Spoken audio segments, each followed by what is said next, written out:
Hello बच्चा party. Very good evening. कैसे हो आप सब? बढ़िया। बच्चों, आज के इस लेक्चर में हम बात करेंगे वर्क एनर्जी थ्योरम के ऊपर। बच्चों, आज के इस लेक्चर में हम बात करेंगे वर्क एनर्जी थ्योरम के ऊपर।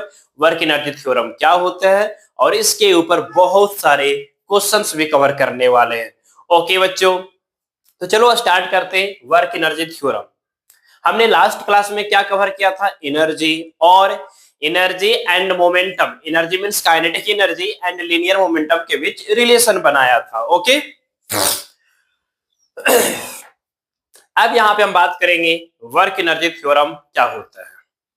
वर्क एनर्जी थ्योरम को समझने के लिए ध्यान दीजिएगा आप लोग सभी। वर्क एनर्जी थ्योरम को समझने के लिए हमें क्या करना पड़ेगा? एक ब्लॉक लेना पड़ेगा। चलिए, हमने एक यहाँ पे रोड बना दिया, पाथ बना दिया और यहाँ पे हमारे पास एक ब्लॉक है, ठीक है क्या? जिसकी मास एम है। जिसकी मास क्या है? एम है। हो सकता है यहाँ पे सरफेस रफ भी हो, सरफेस रफ ना भी हो, बहुत सार पॉसिबल, ठीक है क्या? सरफेस रफ भी हो सकता है और नॉट भी हो सकता है। यहाँ पे डिफरेंट डिफरेंट डायरेक्शन में डिफरेंट डिफरेंट नेचर के साथ फोर्स एक्ट हो रहा है, ठीक है क्या? डिफरेंट डिफरेंट डायरेक्शन में डिफरेंट डिफरेंट नेचर के साथ यहाँ पे फोर्स एक्ट हो रहा है। बहुत सारे फोर्स एक्ट हो रहे हैं यहाँ पे। यहाँ पे हमारे पास है F1, F2, F3, F4, F5 और ये F6 है ना। डिफरेंट डिफरेंट डायरेक्शन में विथ डिफरेंट नेचर के साथ यहाँ पे फोर्स एक्ट हो रहे हैं। इन सभी फोर्स के कारण, इन सभी फोर्स का इफेक्ट यानी कि नेट फोर्स के कारण बॉडी डिस्प्लेस हो गया है from point A to point B, ठीक है क्या? From point A to point B body displace हो चुकी है due to net force acting on this particle. इस बॉडी के ऊपर बहुत सारे number of force with different nature के साथ यहाँ पे एक्ट हो रहा है और बॉडी पहुंच जा रहा है पॉइंट बी पे। ओके, जब बॉडी ए पॉइंट से बी पॉइंट पे पहुंचेगा, यानी कि यहां से यहां के जर्नी में कुछ इसके पास वेलोसिटी होगा, राइट? तो कहता है क्या वर्क एनर्जी थ्योरम, जितने भी फोर्स यहाँ पे एक्ट हो रहे होंगे वो सभी फोर्स आपका कंजर्वेटिव में आ सकते हैं, नॉन कंजर्वेटिव में आ सकते हैं, एक्सटर्नल आ सकते हैं, इंटरनल आ सकते हैं। ओके, यहाँ पे सभी टाइप का फोर्स हो गया, conservative, non conservative, external, internal. सभी टाइप के फोर्स के द्वारा means work done by all the forces acting on the particle, body के ऊपर जो एक्ट हो रहा है वो इक्वल होगा change in its kinetic energy का, ठीक है क्या? तो यहाँ पे लिखोगे आप work done by all the forces, all the forces। यहाँ पे कौन कौन से फोर्स आएंगे बच्चों? यहाँ फोर्स आ जाएंगे आपका conservative,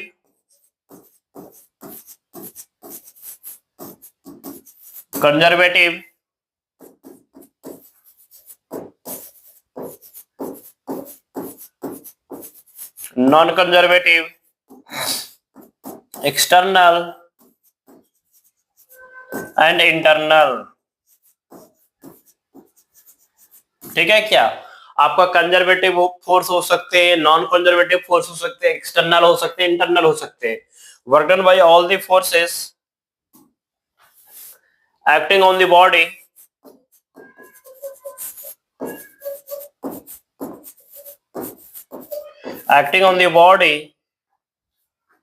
is equal to change in its kinetic energy, change in its kinetic energy, ठीक है क्या? यही हमारा वर्क एनर्जी थ्योरम होता है। यानी किसी भी बॉडी के ऊपर कंजर्वेटिव, नॉन कंजर्वेटिव, इवन ये भी हो सकता है कि केवल कंजर्वेटिव हो, केवल नॉन कंजर्वेटिव हो सकता है। ओके, बट यहाँ पे हमने ऐसा एज्यूम किया कि सभी नेचर के फोर्स प्रेजेंट है। तो सभी नेचर के फोर्स के थ्रू किया गया work change in kinetic energy के इक्वल आएंगे। ठीक है, क्या काइनेटिक एनर्जी के चेंज के इक्वल आएंगे। मींस अगर इसे हम सिंप्लीफाई करें मींस मैथमेटिकल फॉर्म में, हमारे पास हो जाएगा work done by all the forces equal to change in its kinetic energy. Change in kinetic energy means final kinetic energy minus initial kinetic energy. ये हमारा रहा work done by all the forces. ठीक है, क्या change in kinetic energy, याद रखिएगा यही हमारा वर्क एनर्जी थ्योरम होता है।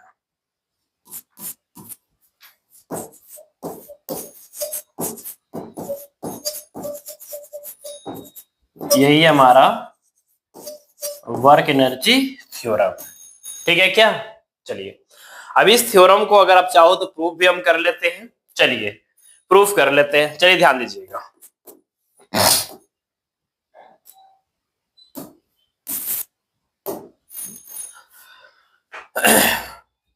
हमें मालूम है यहां पे ऐसा एज्यूम कर लेते हैं कि फोर्स वेरिएबल है।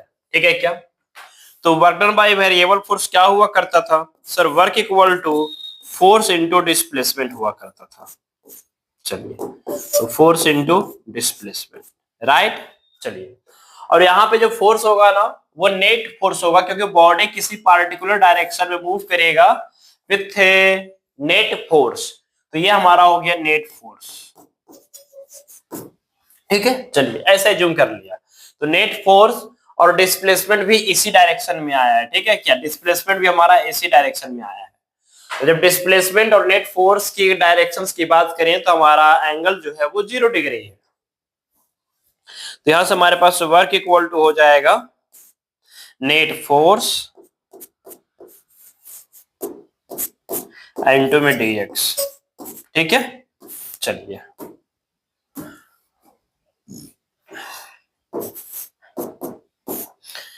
तो हमारे पास डायरेक्शन सेम हो जाने के कारण एंगल 0 डिग्री हो गया। तो एंगल 0 डिग्री हो जाएगा तो यहाँ पे क्या हो जाएगा, नेट फोर्स इनटू में dx cos 0 डिग्री, cos 0 का वैल्यू 1, तो हमारे पास ये फैक्टर केवल रहेगा नेट फोर्स इनटू में dx। यहाँ पे स्पीड सपोजिट मान लेते हैं कि u होगा, यहाँ पे स्पीड हमारा u होगा,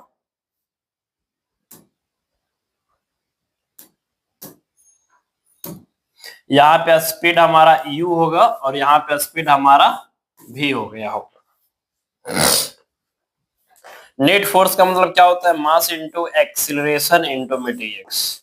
क्या कोई प्रॉब्लम, नेट फोर्स को हम क्या लिखते हैं, mass into acceleration according to Newton second law. अब यहाँ पे एक्सीलरेशन को ब्रेक कर दीजिए, तो एक्सीलरेशन को ब्रेक कर देंगे वेलोसिटी और डिस्प्लेसमेंट के फॉर्मेट में, है ना। तो हमें मालूम है कि एक्सीलरेशन को अगर ब्रेक करेंगे तो आ जाएगा v dv by dx in the form of velocity and position, है ना सर। क्यों, a इक्वल टू हम क्या लिखते हैं, dv by dt लिखते हैं ना, इससे हम dx से मल्टीप्लाई और dx से डिवाइड कर देंगे। तो a इक्वल टू हमारे पास आ जाएगा, ये dt को dx के साथ दीजिए, तो dv इंटू में dx बाय में dt।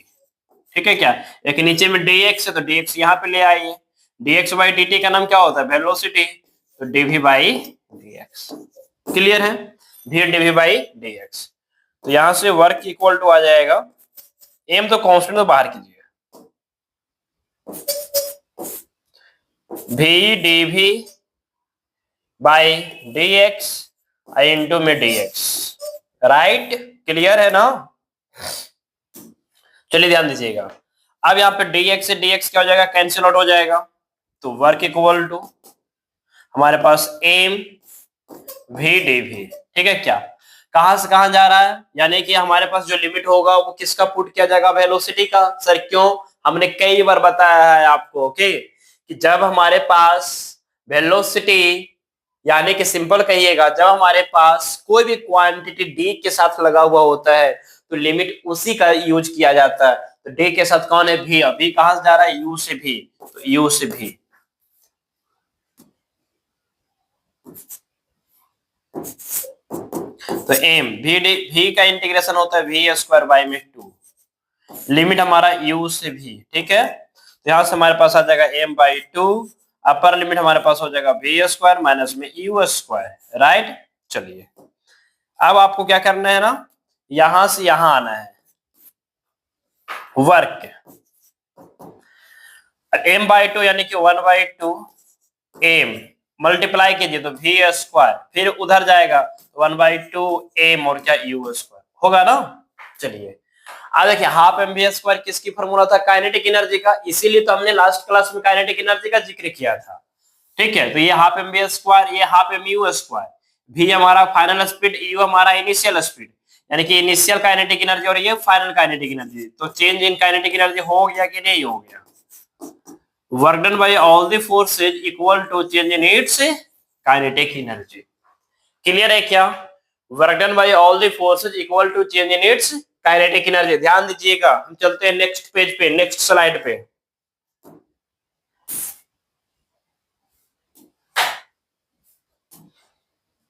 चलिए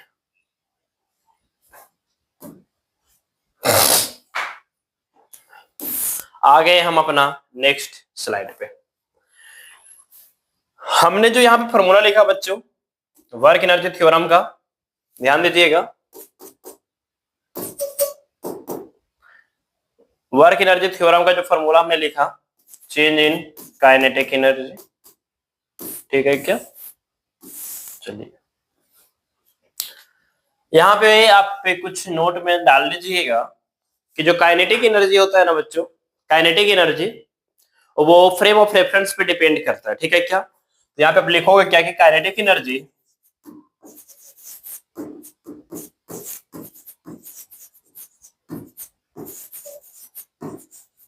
depends on frame of reference,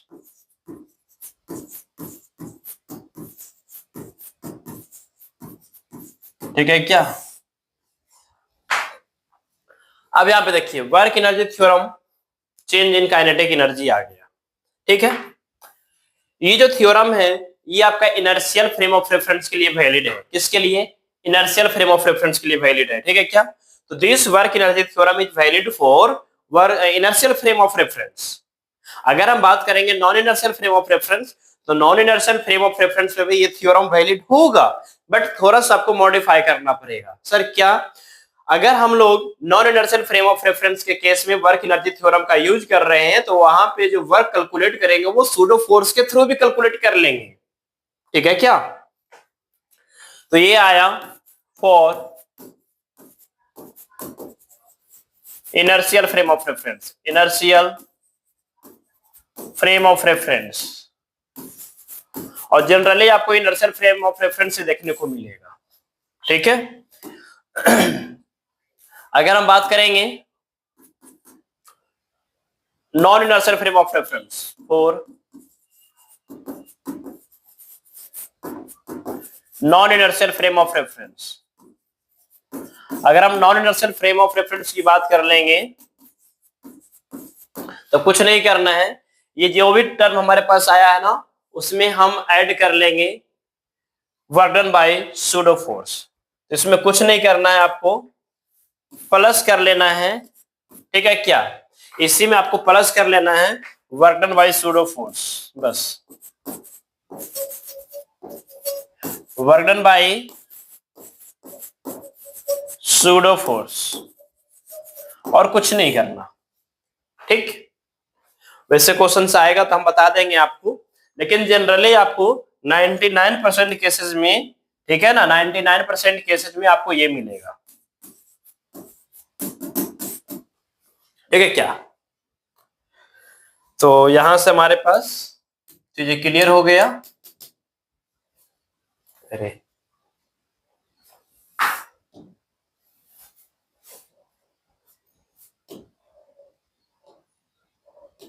चलिए, तो हमारे पास वर्क एनर्जी थ्योरम का एक ही फंडा है, work done by all the forces. तो जिसमें हमारे पास सूडो फोर्स लगेगा तो लगाएंगे, नहीं लगेगा नहीं लगाएंगे, क्योंकि हमने पहले लिखा है कि चाहे हमारा फोर्स कंजर्वेटिव हो, नॉन कंजर्वेटिव हो, एक्सटर्नल हो, इंटरनल हो, क्या फर्क पड़ता है, कोई फर्क नहीं पड़ता। अगर इनर्शियल फ्रेम है तो ये वाला, अगर नॉन इनर्शियल फ्रेम है तो उसी में जो वर्क आएगा वो ऐड कर लेना है, क्या, सूडो फोर्स। यानी कि यहाँ पे हमारे पास जो work done by all the forces equal to change in kinetic energy जो आ रहा है ना, इसमें हमारे पास ऑलरेडी ऑल फोर्स तो है ही, अब प्लस में work done by pseudo force भी मिल जाएगा। ठीक है, work done by pseudo force equal to change in kinetic energy. कहानी खत्म, यही तो हम कहना चाह रहे थे, ये था हमारे पास। ठीक है, चलो अब हम आगे आते हैं। इस पे ज्यादा फोकस नहीं करना है, अभी हम क्वेश्चंस बताएंगे, आपको क्लियर हो जाएगा। आपको अभी तक केवल यही याद रखना था कि work done by all the forces equal to change in kinetic energy. चलिए,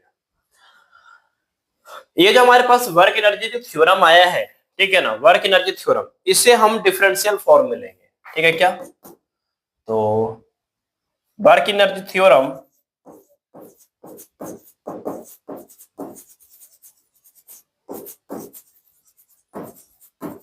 work energy theorem in the form of, in the differential form,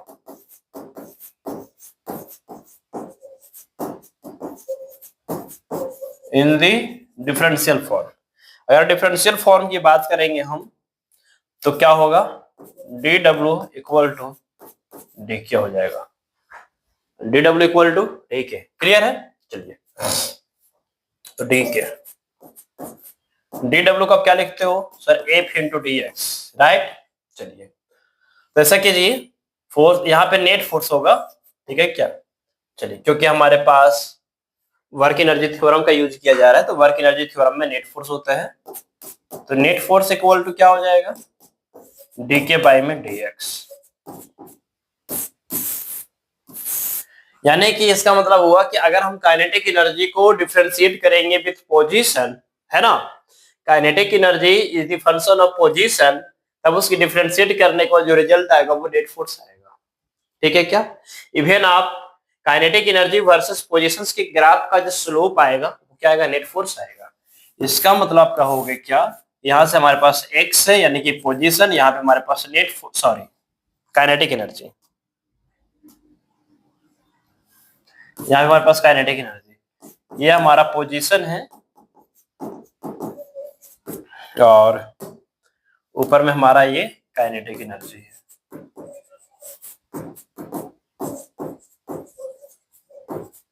ठीक है, यहाँ पे हमारे पास कुछ ग्राफ है, इस ग्राफ के अगर आप स्लोप कैलकुलेट करोगे, क्या कैलकुलेट करोगे, स्लोप है।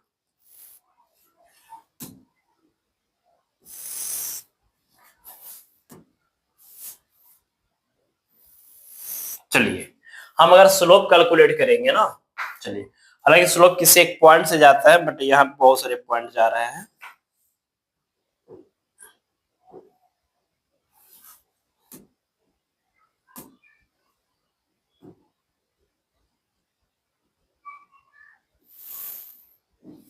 चलिए हो गया। अब यहाँ पे अगर आप ये जो हमारे पास जो स्लोप आया है, जो टेंजेंट है, इस टेंजेंट की जो स्लोप आएगा ना, स्लोप ऑफ दिस ग्राफ जो होगा, slope of this graph, slope क्या होता था याद है आपको, D Y by D X. अब आई यानी कि काइनेटिक एनर्जी है और एक तो एक्स है, ये कुछ और नहीं बल्कि आपको नेट फोर्स दे रहा है। क्या दे रहा है, नेट फोर्स, याद रखिएगा। अगर आपके पास काइनेटिक एनर्जी पोजीशंस की ग्राफ है, उसकी स्लोप हमारा क्या देगा, नेट फोर्स देगा। क्या देगा, नेट फोर्स देगा। चलिए इसी में एक छोटी सी चीज और आपको जानना होगा कि अगर हमारे पास यहां से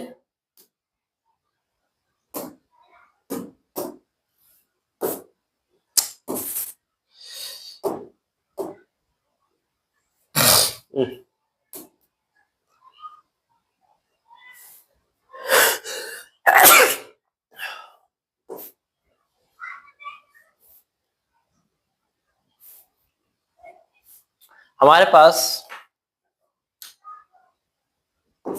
work equal to change in kinetic energy आया, right.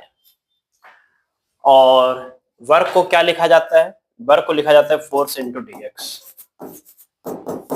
Change in kinetic energy. तो यहां से हमारे पास क्या है कि अगर फोर्स और डिस्प्लेसमेंट का ग्राफ हो, ठीक है ना, फोर्स और यहाँ पे डिस्प्लेसमेंट, यानी कि चलिए एक्स पे एक्स को ही डाल देते हैं, यहाँ पे हमारा एक्स ही आ गया और यहाँ पे हमारे पास फोर्स एफ आ गया। तो अगर ये हमारा कुछ ग्राफ ये है और इसके एरिया कैलकुलेट करना चाहते हो, है ना, तो एरिया होगा एफ इंटू डी एक्स, जो कि हम पहले से जानते आ रहे हैं। ये जो एरिया आएगा ये हमारा लेंथ हमारा डी एक्स का हो जाएगा, ये हमारा फोर्स एफ का हो जाएगा, तो एफ इंटू डी एक्स। ठीक, तो यहाँ पे जो एरिया आएगा ना एफ इंटू डी एक्स, वो आएगा चेंज इन काइनेटिक एनर्जी के equal, change in kinetic energy के इक्वल। क्लियर है? हमारे पास वर्क एनर्जी थ्योरम कंप्लीट हो गया।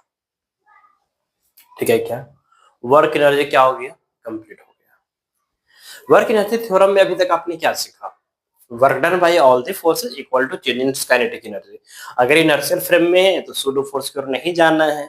अगर आप इनर्शियल फ्रेम से चीजों को कवर कर, नॉन इनर्शियल से चीजों को कवर कर रहे हो, तब उसी work done by all the forces में work done by pseudo force भी ऐड कर दीजिए, खत्म कहानी।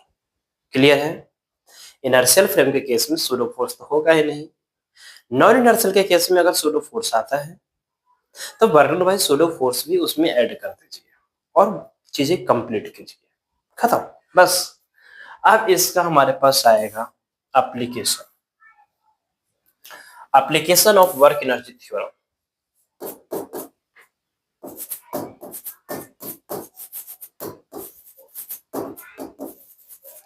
Application of work energy theorem,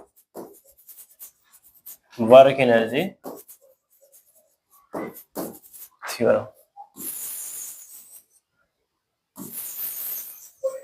application of work energy theorem. Clear है? चलिए अब यहां पे देखिएगा क्वेश्चन से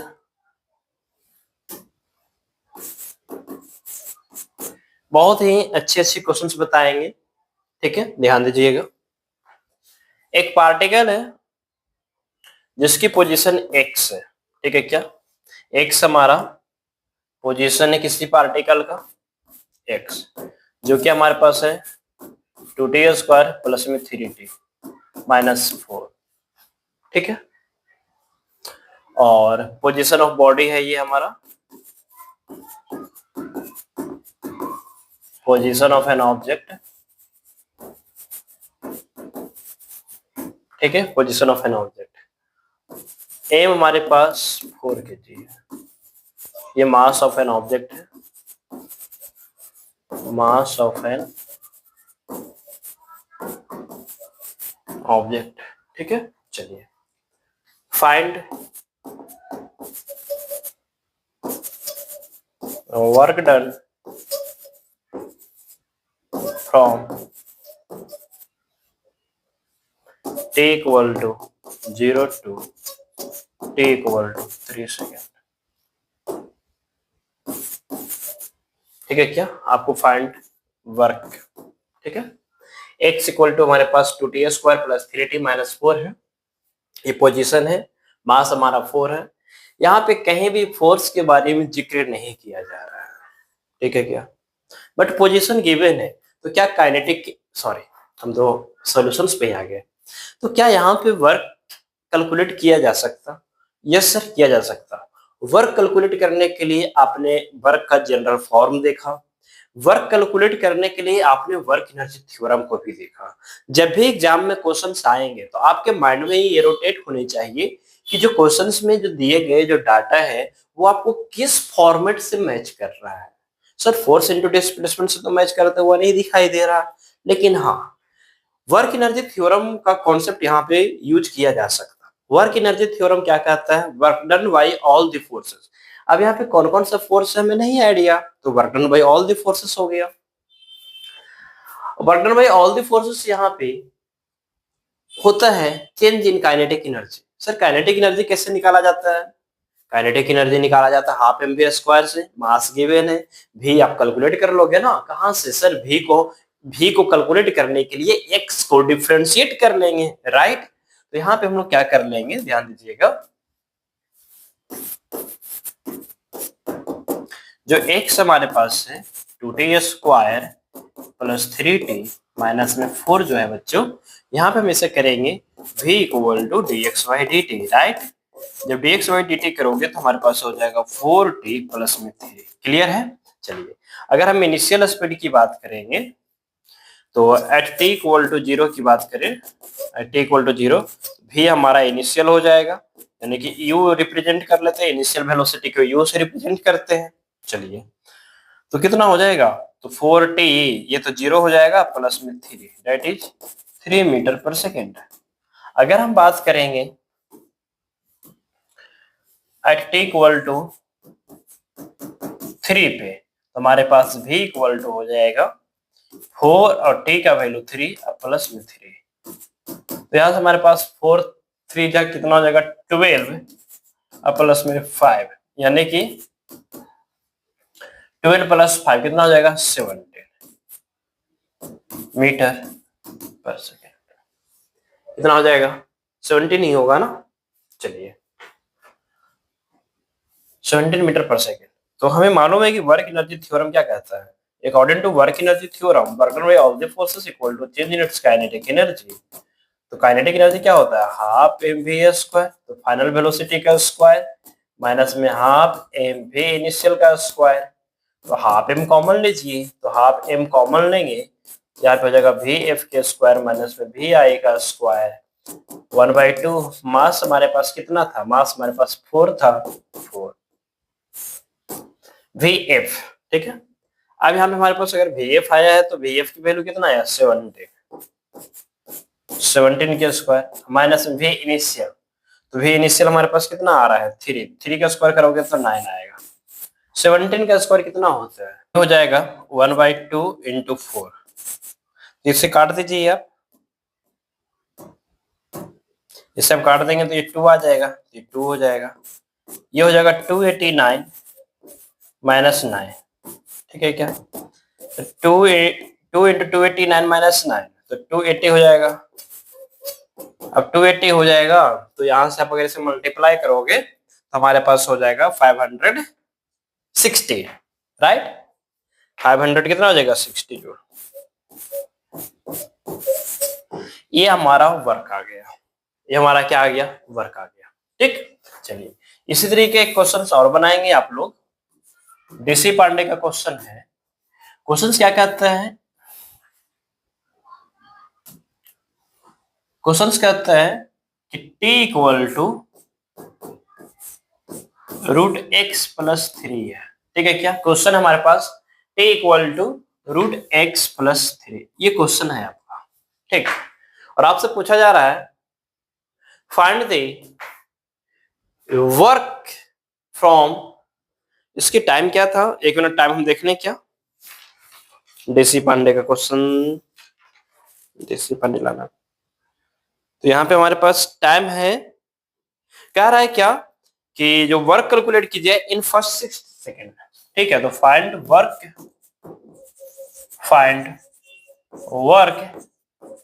in first 6 second, first 6 second में वर्क पूछा जा रहा है। फर्स्ट 6 सेकेंड यानी कि इनिशियल टाइम आपका 0 लेना है, फाइनल टाइम आपका 6 लेना है, ओके। चलिए, बहुत ही सिंपल सा क्वेश्चन है। इसमें क्वेश्चन और भी कहा जा रहा है कि वो टाइम कैलकुलेट कीजिए जिस टाइम पे हमारा पार्टिकल का फर्स्ट टाइम वेलोसिटी 0 होता है, ठीक है। चलिए, तो यहां से हमारे पास रूट एक्स इक्वल टू क्या हो जाएगा? सर टी माइनस 3 हो जाएगा। तो एक्स इक्वल टू क्या हो जाएगा? टी माइनस 3 का होल स्क्वायर, राइट।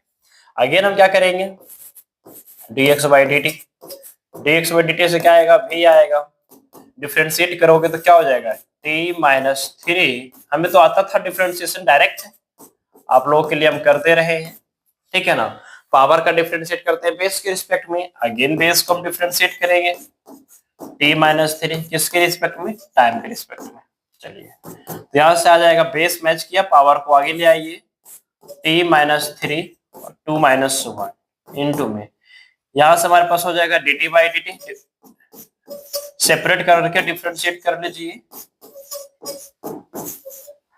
तो यहां से हो जाएगा 2 × t-3 इंटू में ये हमारे पास हो जाएगा 1, ये तो 1 हो जाएगा, ये 0 हो जाएगा, ये हमारा आया v, ठीक है क्या। यानी फाइनली v इक्वल टू क्या आ रहा है, 2 × t-3, ये हमारा आया v, सही है। चलिए अब यहाँ पे हम देख पा रहे हैं क्या, v इक्वल टू 2 × t-3 हमारे पास आ रहा है। तो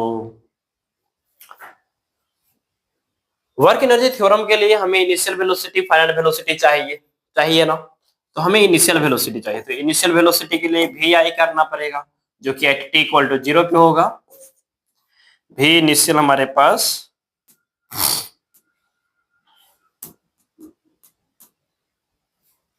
एट t इक्वल टू 0 पे हमारे पास v इनिशियल हो जाएगा 2 × t का वैल्यू 0 और -3, ठीक है क्या। तो 0 - 3 हमारे पास क्या आ जाएगा, ये तो हो जाएगा -6 मीटर पर सेकंड हो जाएगा। चलिए अगर हम बात करेंगे at t equal to 6 second, 6 second की बात करेंगे तो फाइनल वेलोसिटी हमारे पास हो जाएगा 2 × 6 - 3, तो 6 - 3 3 हो जाएगा, इंटू 2 अगेन 6 मीटर पर सेकंड हो गया, राइट। चलिए अब 6 मीटर पर सेकंड, इनिशियल वेलोसिटी भी हमारे पास -6 आया और फाइनल हमारे पास +6 आया, सही है। अब देखते हैं क्या, वर्क एनर्जी थ्योरम का यूज करके चेंज इन काइनेटिक एनर्जी, ठीक है क्या। चलिए तो यहां से हमारे पास मास यहाँ पे गिवन नहीं है, याद रखिएगा, मास गिवन, अगर मास रहेगा गिवन, सच में मास नहीं है ना, बिल्कुल नहीं, मास नहीं है, याद रखिएगा। तो यहाँ पे हमारे पास मास नहीं है, क्यों नहीं मास दिया है वो भी आपको पता चल जाएगा, 1/2 m फाइनल का स्क्वायर माइनस में इनिशियल का स्क्वायर, 1/2 m फाइनल वेलोसिटी कितना था, 6 का स्क्वायर माइनस इनिशियल क्या था, -6 का स्क्वायर। पता चला क्यों नहीं दिया था, 1/2 m 6 का स्क्वायर, चलिए 6 का स्क्वायर 6 रहने ही दे, 6 का स्क्वायर माइनस का स्क्वायर भी प्लस हो जाएगा, तो 6 का स्क्वायर, 6 - 6 गया काम से, तो वर्क हमारा क्या आ गया, 0 आ गया। इसीलिए हमारा यहाँ पे नहीं दिया था क्या, मास का कोई वैल्यू, ठीक है। आगे चले क्या, चलिए नेक्स्ट क्वेश्चन, इसी पे नेक्स्ट क्वेश्चन, और बहुत ही लाजवाब क्वेश्चन, ये भी डीसी पांडे का ही क्वेश्चन है, हम डीसी पांडे को ज्यादा फॉलो करते हैं इसलिए थोड़ा ध्यान दीजिएगा। अब यहाँ पे नेक्स्ट क्वेश्चन हमारे पास जो आ रहा है वो कहता क्या है कि हमारे पास एक बॉल है, ठीक है, जिसकी मास 100 ग्राम है, जिसकी मास क्या है 100 ग्राम, और उसे हम 10 मीटर पर सेकंड से थ्रो कर दिए और वो 6 मीटर पर सेकंड से वापस आ गया, तो बताइए रेजिस्टिव फोर्स के द्वारा वर्क कितना होगा, ठीक है क्या। चलिए यानी क्या है, डायग्राम थोड़ा यहाँ पे समझ लीजिएगा। हमने किया क्या कि एक ऑब्जेक्ट को 10 मीटर पर यू यानी कि 10 मीटर पर सेकंड से हमने थ्रो कर दिया, ठीक, और जब ये यू टर्न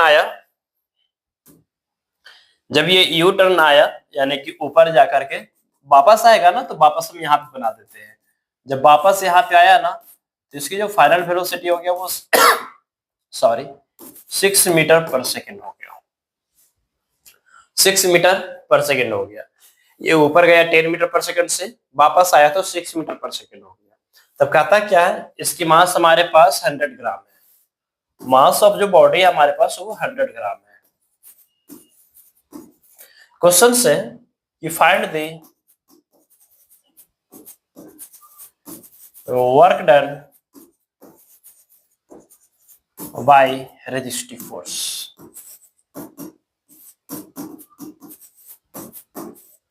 और यहां पे हमारे पास रेजिस्टिव फोर्स कौन होगा, एयर होगा, कौन होगा, एयर, ठीक। जब बॉडी ऊपर जा रहा होगा तो एयर रेजिस्ट नीचे कर रहा होगा, जब बॉडी नीचे आ रहा होगा तो एयर रेजिस्ट किधर कर रहा होगा, ऊपर। सो फाइनली बॉडी का हमारे पास जो स्पीड आया वो 10 मीटर पर सेकंड आया। हमें मालूम है जब काइनेमेटिक्स पढ़ रहे थे, है ना, motion under gravity, free fall motion, हमने देखा था कि जितने स्पीड से बॉडी को आप थ्रो किए थे ना, फाइनली उतने ही स्पीड से आपका हाथ में वो आता था ना, बट यहाँ पे ऐसा नहीं हुआ। तो हम लगा लेंगे अपना method, work done by all the forces equal to change in kinetic energy. ठीक है, चलिए यहाँ पे कौन कौन सा फोर्स एक्ट हो रहा होगा? सर यहाँ पे mg एक्ट हो रहा होगा, यस mg तो एक्ट होगा mg यहाँ भी एक्ट हो रहा होगा, mg हर एक जगह पे एक्ट हो रहा होगा, कोई भी ऐसा पॉइंट नहीं होगा जहां पे mg एक्ट नहीं हो रहा होगा। इसका मतलब ग्रेविटी के लिए गया, फिर ग्रेविटी के लिए आ भी गया, तो ग्रेविटी के लिए तो राउंड ट्रिप हो गया ना भाई, जहां से गया वहीं आ गया।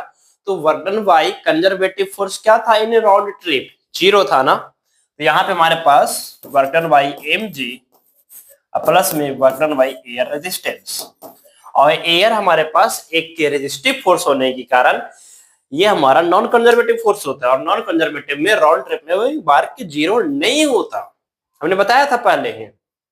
क्यों? जब हम ऊपर जा रहे होंगे तो एयर किधर लग रहा होगा? नीचे, इसलिए वर्क नेगेटिव आएगा।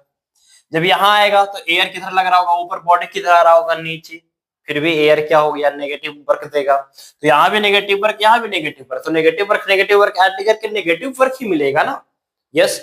और यहाँ पे हमारे पास जो ग्रेविटी है हमारे पास, चलिए छोड़ दीजिए, जाने का और आने का जो वर्क होगा एयर का नहीं मालूम कितना होगा, लेकिन ग्रेविटी के कारण कितना होगा? 0। क्यों? उसके लिए राउंड ट्रिप हो गया। तो ये फैक्टर तो हमारे पास हो जाएगा हाफ, और m का मतलब 100 ग्राम यानी कि 0.1, और हमारे पास फाइनल, तो फाइनल हमारे पास कितना आ गया? 6 का स्क्वायर करोगे तो 36। क्लियर है ना? हाफ mv स्क्वायर होता है ना, 36, और यहाँ पे गया कितना था से? 10 से, यानी कि उसका स्क्वायर करोगे तो 100 हो जाएगा। ये वाला फैक्टर हमारे पास 0 हो जाएगा। ठीक है, प्लस में work done by air 1/2 into में 0.1 इंटू में 36 माइनस 100, 36 माइनस 100 माइनस में 64 हो जाएगा, इससे ब्रेक होगा तो 32 हो जाएगा। तो माइनस में 0.1 इंटू में 3.2 तो आंसर आएगा 32, तो यानी कि माइनस में 3.2 जूल, यानी वर्क डन बाय एयर कितना आ रहा है? माइनस में 3.2 जूल। ठीक है, क्या क्लियर है? चलिए ये mg हमारा कंजर्वेटिव फोर्स होने के कारण, mg हमारा कंजर्वेटिव फोर्स होने के कारण जाने और आने का वर्क 0 कर दिया, क्योंकि जितना ऊंचा जाएगा उतना से नीचे आएगा, जाने का वर्क नेगेटिव, आने का वर्क पॉजिटिव करके वो कैंसिल आउट कर लेगा। लेकिन जब ऊपर जा रहा होगा तो एयर किधर लग रहा होगा? नीचे, एयर रेजिस्ट। जब ये नीचे आ रहा होगा तो एयर किधर लग रहा होगा? ऊपर लग रहा होगा। तो एयर रेजिस्टेंस जो है हमेशा डिस्प्लेसमेंट को अपोजिट कर रहा है, तो एयर के कारण वर्क क्या देगा? हमारा नेगेटिव देगा। ठीक है, क्या वर्क क्या देगा? नेगेटिव। यहाँ भी नेगेटिव, यहाँ भी नेगेटिव, तो नेगेटिव नेगेटिव को ऐड करोगे राउंड ट्रिप में तो नेगेटिव ही आएगा ना, कि 0 आ जाएगा? सर नेगेटिव आएगा, यस। क्या कोई प्रॉब्लम है? अब नहीं सर। चलो आगे चलते हैं। अब इससे भी एक क्वेश्चन और है हमारे पास। क्या है कि एक बॉडी है, ये भी डीसी पांडे का ही क्वेश्चन है, कवर कर रहे हैं। एक ऑब्जेक्ट है, यहां से हमने ड्रॉप किया, इनिशियल वेलोसिटी 0, और जो ड्रॉप किया ना ये 20 मीटर हाइट का है। कितना मीटर? 20 metre height. जब भी यहाँ पे आ जाता है तो इसकी जो वेलोसिटी है हमारा वो 10 मीटर पर सेकेंड हो जाता है। कितना? 10 मीटर पर सेकेंड हो जाता है। तो बताइए, फाइंड, हमने ड्रॉप किया विथ वेलोसिटी ऑफ u, और u का वैल्यू हमारा 0 है। जब वो ग्राउंड पे आता है तो 10 मीटर पर सेकेंड की वेलोसिटी से वो ग्राउंड को हिट करता है। जब ग्राउंड को हिट करता है विथ 10 मीटर पर सेकेंड, है ना, विथ 10 मीटर पर सेकेंड, ये हमारा भी, ठीक है क्या? तो बताइए वर्क डन बाय एयर कितना होगा? सर अगर यहाँ पे सपोज वैक्यूम होगा तो, अगर वैक्यूम होगा तो वर्क ऑटोमेटिक वो 0 कर देगा। ठीक है क्या? क्योंकि जब वैक्यूम होगा तो एयर नहीं होगा, एयर नहीं होगा तो एयर रेजिस्टेंस नहीं होगा, जब रेजिस्टेंस नहीं होगा तो work done by all the forces में एयर को हटा देंगे। चलिए देख लेते हैं। तो यहाँ पे work done by all the forces equal to change in kinetic energy. ठीक है, यहाँ पे जो मास है, यहाँ पे मास चलिए ले लीजिए 4 kg। यहाँ पे मास हमारा 4 kg का है, तो work done by all the forces में mg आएगा और क्या आएगा, 1 एयर आएगा, half m v square minus u square, right. तो वर्क डन बाय mg तो हमारे पास क्या हो जाएगा, क्या यहाँ पे वर्क डन बाय mg 0 होगा, नहीं, यहाँ पे mg 0 नहीं होगा क्योंकि यहाँ पे केवल आया है, गया कहाँ, राउंड ट्रिप तो हुआ नहीं। तो जब यहाँ से यहाँ आएगा तो वर्क डन बाय ग्रेविटी हमारा पॉजिटिव होगा, कितना हो जाएगा, mgh। ठीक है, अब प्लस में work done by air 1/2, m हमारा 4 हो गया, v हमारा 10 का स्क्वायर 100 माइनस u 0। तो ये हमारे पास वर्क डन बाय जो एयर हो जाएगा वो हो जाएगा 2 इंटू में 100, ये फैक्टर इधर आ जाएगा तो माइनस में mgh हो जाएगा। तो वर्क डन बाय एयर हमारे पास आ जाएगा 200 माइनस में mgh, m हमारे पास 4, g का वैल्यू 10 और h का वैल्यू 20, तो 200 माइनस में ये हमारा कितना हो जाएगा, 40 इंटू में 20, 200 माइनस में 4 तो नहीं 8, 800 माइनस में 600 joule. This is your final answer. यानी कितना वर्क कर रहा है यहाँ पे, एयर माइनस में 600 जूल ये वर्क कर रहा है, कौन, air, resistive force. Next question, next question बहुत ही सिंपल सा क्वेश्चन है, थोड़ा सा दिमाग लगाना है बस हमारा काम खत्म हो जाएगा। क्या कहता है, एबीटीसी पढ़ने का एक क्वेश्चन है। एक हमारा सिंपल पेंडुलम है, ठीक है, क्या यहाँ पे ये पॉइंट हैंगिंग है पाइवेट, इसके बाद ये स्ट्रिंग और ये ऑब्जेक्ट इसके इस एक्सिस के वर्ड बॉडी क्या करेगा, रोटेट करेगा पेंडुलम की तरह। ठीक है, चलिए अब इसके ऊपर हम एक फोर्स एक्ट किए एफ, ठीक है, क्या एक फोर्स हमने एफ एक्ट किया। अब इस फोर्स के कारण बॉडी क्या करेगा, डिस्प्लेस करेगा।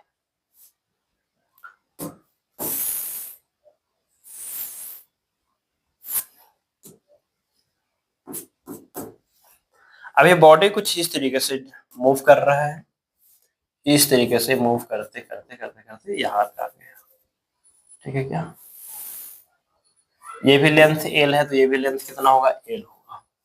ये थीटा एंगल से रोटेट कर गया। ठीक है, क्या यहाँ पे आकर के वो रेस्ट पे हो गया, सपोज दैट रेस्ट पे हो गया।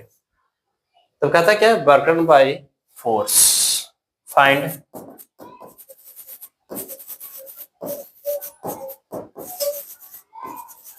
Work done by force F, force F, और ये एक्सटर्नल फोर्स है ना,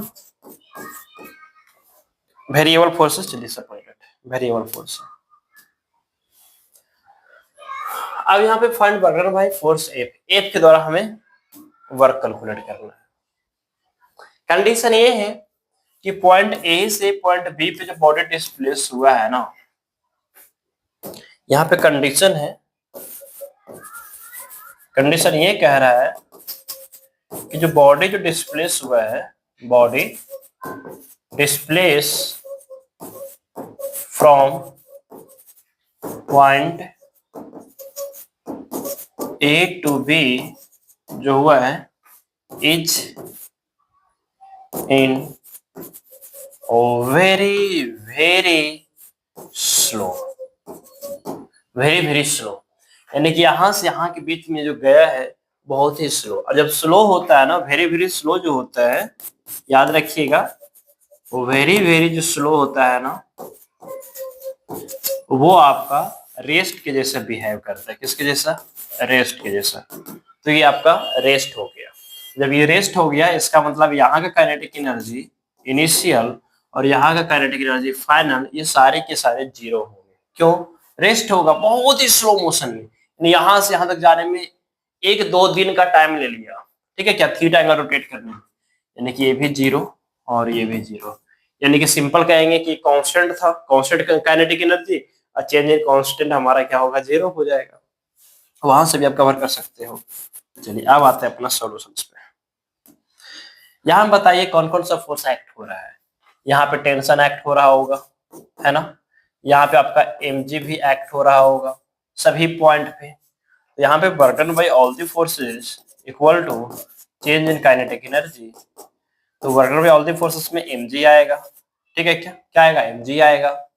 फिर प्लस में बर्टन बाय टेंशन आएगा, और क्या क्या आएगा, प्लस में बर्टन बाय फोर्स F आएगा, equal to change in kinetic energy 0 हो जाएगा। क्यों, यहाँ पे कुछ काइनेटिक एनर्जी है ही नहीं, बहुत ही स्लो मोशन में जा रहा है। चलिए वर्क, या फिर यहाँ पे अगर 0 नहीं काउंट करोगे तो कांस्टेंट काउंट कीजिए। जो एनर्जी यहाँ पे काइनेटिक की फॉर्म में वही सेम यहाँ पे, तो चेंज इन काइनेटिक एनर्जी वैसे भी 0 होने वाला, तो ये 0 हो गया। अब mg की अगर बात करेंगे हम, mg की अगर बात कर लेंगे तो mg तो इधर आया, तो हाइट कितना गया, तो हाइट तो केवल ये गया, है ना। तो हाइट तो केवल ये गया, तो ये हाइट कितना होगा, तो ये हाइट कैलकुलेट करने के लिए बहुत ही सिंपल है सर, ये वाला हाइट ही हमारा ये हाइट होगा, ये हाइट और ये हाइट इक्वल होगा, हाँ होगा। तो क्यों नहीं, यहाँ पे ट्रायंगल बन रहा है तो इसको कंपोनेंट में ब्रेक कीजिए। ओके, तो इधर हमारे पास हो जाएगा एल कॉस थीटा, ये हमारे पास लेंथ कितना हो गया, ये वाला length L cos theta, total हमारा कितना था एल, तो एच हमारे पास हो जाएगा L minus L cos theta, खत्म। एल कॉमन लीजिए तो 1 माइनस में कॉस थीटा, ये आ गया। तो वर्क बाय जो mg होगा, ठीक है, ये ऊपर जा रहा है और ग्रेविटी नीचे लग रहा है, तो वर्क नेगेटिव होगा, है ना भाई। फोर्स नीचे, ग्रेविटी नीचे और जा रहा है ऊपर, तो एंगल 180 डिग्री का, एंगल 180 के केस में वर्क नेगेटिव होगा, तो माइनस में mgh। अगर टेंशन की बात करेंगे तो टेंशन जो होगा ना, वो पॉइंट के डिस्प्लेसमेंट के टेंजेंशियल होगा। डिस्प्लेसमेंट का क्या होगा, टेंजेंशियल। तो टेंशन इधर और डिस्प्लेसमेंट टेंजेंट के अलाउ, याद रखिएगा टेंशन हमारा जो फोर्स है वो बॉडी के डिस्प्लेसमेंट के टेंजेंशियली आएगा हमेशा। तो हमेशा टेंजेंशियली क्या होगा, इससे परपेंडिकुलर होगा, यानी कि ये हमारा डिस्प्लेसमेंट हो जाएगा टेंशन के लिए, और ये हमारे पास टेंशन की डायरेक्शन, और टेंशन और डिस्प्लेसमेंट हमेशा 90 डिग्री का एंगल बना रहा है, याद रखिएगा सभी केस पे। सर ऐसा क्यों, क्योंकि ये सेंटर से पास कर रहा है मेरे भाई, और सेंटर से जो पास करता है वो लाइन वो हमेशा परपेंडिकुलर होता है, राइट। तो ये परपेंडिकुलर हो गया, यहाँ भी अगर यहाँ पे कहीं होगा, यहाँ भी टेंशन जो होगा वो अपना डायरेक्शन पे क्या करेगा, 90 डिग्री का एंगल बनाएगा। तो 90 डिग्री के कारण हमारे पास वर्क इसका 0 हो गया। Work by force F equal to 0, ये उठ के उधर जाएगा, तो work by force F mgh, ठीक है। अब यहां से हमारे पास mgh हो गया, m का वैल्यू कितना था, चलिए m का वैल्यू नहीं गिवन था, चलिए तो रहने देते हैं, इतना ही, वैल्यू नहीं गिवन है तो नहीं गिवन है, बस mgh, mg और h हमारा हो जाएगा l into 1 minus cos theta, 1 minus cos theta. और इसमें ऑप्शन भी था शायद इस क्वेश्चन में, है ना, यस ऑप्शन भी था एक, तो ये हमारा आंसर आ जाएगा mgl into 1 minus cos theta, correct, सही है। चलिए आगे चलते हैं नेक्स्ट क्वेश्चंस की ओर।